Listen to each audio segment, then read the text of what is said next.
Olá, queridos irmãos. Esta semana nós vamos falar sobre o Cordeiro de Deus. Ao abrirmos o Evangelho de João, bem no seu início, no primeiro capítulo, João Batista, que foi o precursor que abriu o caminho para Jesus, que anunciou a sua missão, ele diz ao encontrá-lo: Eis o Cordeiro de Deus que tira o pecado do mundo. Nosso objetivo hoje é conhecer Jesus.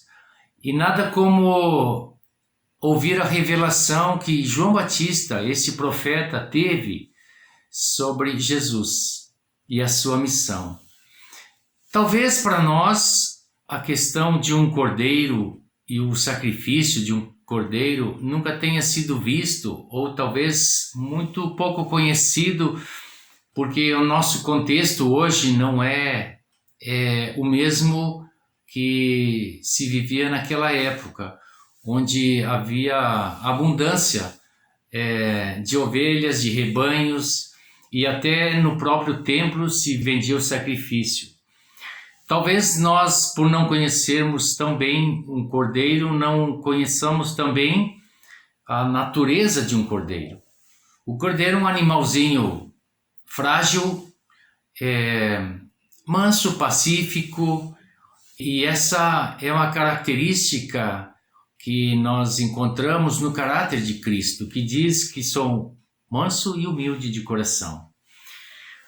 Mas nós vamos ver essa revelação do Cordeiro na palavra, na Bíblia, desde o Gênesis ao Apocalipse. No Gênesis, porque o pecado, quando entrou no mundo, despiu o homem da sua glória. E só havia uma forma de refazer isso através de um sacrifício. E Deus mesmo sacrificou um cordeiro para cobrir os homens da sua nudez. Foi assim, está lá em Gênesis 3, 21. A imagem de um cordeiro, na verdade, é sombra do que se veria em Jesus. E a saída do Egito, do povo de Israel, e o povo de Israel, que é sombra da vida do povo de Deus hoje sobre a face da terra, a igreja, ela mostra que houve um momento em que foi pago um preço de um cordeiro na Páscoa. Isso se tornou a lei de Deus para os judeus, que na Páscoa deveriam então matar um cordeiro e com seu sangue pintar as ombreiras da porta da casa, para que fossem livres da morte e também lembrassem que foram livres da escravidão do Egito, livres do pecado, livres da morte. Ao lermos a profecia de Isaías sobre o Messias em Isaías 53, 7, nós vamos ler algo muito parecido, porque diz ali, vou ler, capítulo 53, versículo 7, diz: Ele foi oprimido e humilhado, mas não abriu a boca. Como um cordeiro, foi levado ao matador e como ovelha muda diante dos seus tosqueadores, ele não abriu a boca. E assim segue a leitura que vocês podem fazer para conhecer a realidade e riqueza dessa expressão, o Cordeiro de Deus. Não foi por acaso que Jesus reuniu seus discípulos para tomar com eles a Páscoa e instituir a ceia do Senhor. E a ceia exatamente representa o sacrifício de Jesus.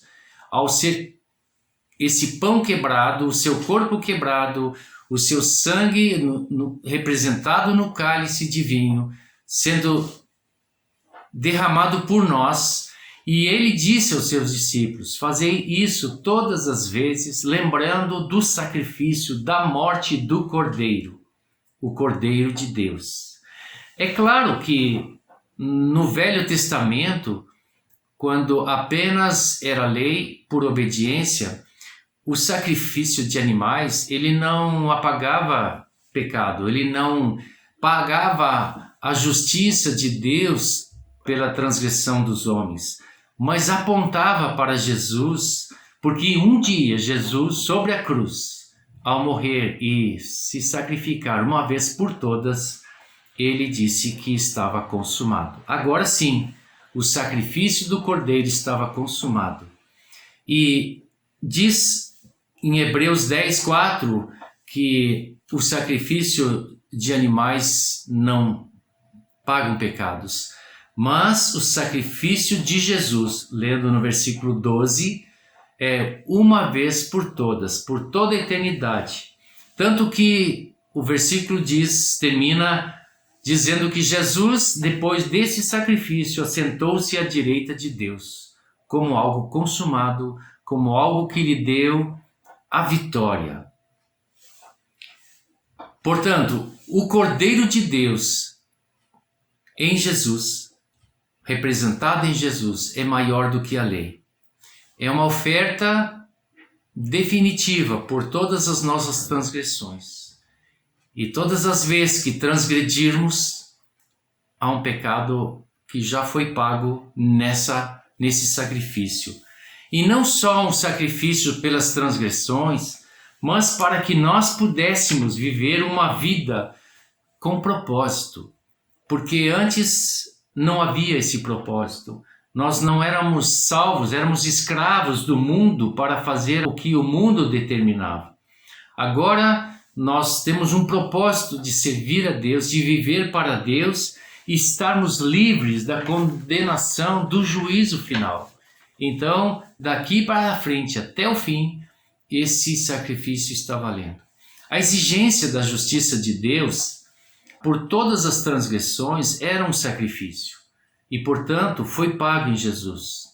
E a vitória que Jesus conquistou foi tudo aquilo que o pecado arruinou.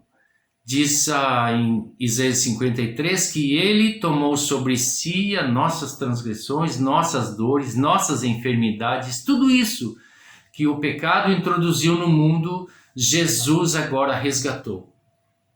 E se nós olharmos para o fim, para o Apocalipse, no capítulo 5 surge a situação de que deveria se abrir o livro e o livro não havia ninguém que fosse digno de abri-lo, romper seus selos e abri-lo. Quero ler com vocês um pouco desse capítulo, porque a pergunta que João faz é: quem é digno de quebrar os selos e abrir o livro? Então não havia ninguém, em lugar nenhum, nem no céu, nem na terra, nem debaixo da terra, não havia ninguém. Então um dos anciãos disse: não chores, eis que o leão da tribo de Judá venceu para quebrar os 7 selos e abrir o livro. Ora, de repente vemos Jesus sendo apresentado como o leão da tribo de Judá. Mas João viu, e o versículo seguinte diz: então vi no meio do trono e dos 4 seres viventes e entre os anciãos em pé um cordeiro que parecia que tinha sido morto. Então ele é digno. E aí o texto vai dizer: digno és de pegar o livro e de quebrar os selos, porque foste morto e com teu sangue compraste para Deus os que procedem de toda tribo, língua, povo e nação, e para o nosso Deus os constituíste reino e sacerdotes, e eles reinarão sobre a terra. Digno é o cordeiro que foi morto, versículo 12, que foi morto de receber o poder, a riqueza, a sabedoria, a força, a honra, a glória e o louvor. E termina: aquele que está sentado no trono e ao cordeiro, sejam o louvor, a honra, a glória e o domínio para todo sempre. Amém. Que nós possamos anunciar ao mundo o Cordeiro de Deus.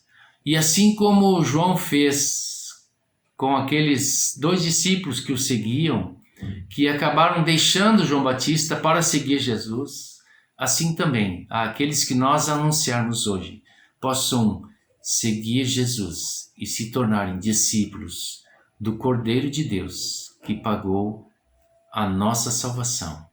Amém.